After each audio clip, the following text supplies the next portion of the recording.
गर्मी की नदी चढ़ गई है क्या है सारी बात।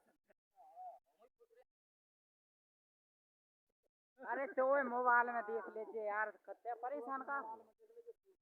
जादू के मोबाइल में जो लिख दे जो या चीज चल गए गर्मी के मौसम में नदी चढ़ी है।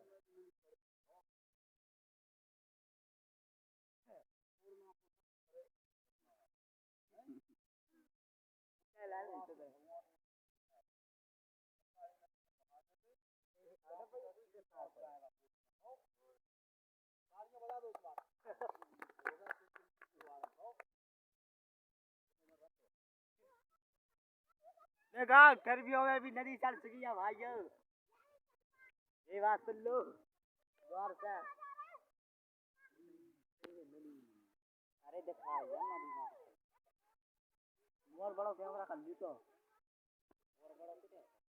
यार पानी ले जा बगल हिला जा बगल नहीं ये कैसा भी जो सही है ये कैसा भी सही है अलग साल में अपने गांव को भी ना उड़ा दे नदी मुखनाथ डाल दो उसको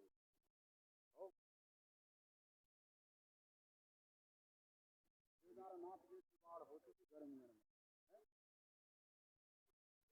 डैम में सब चलेगा ये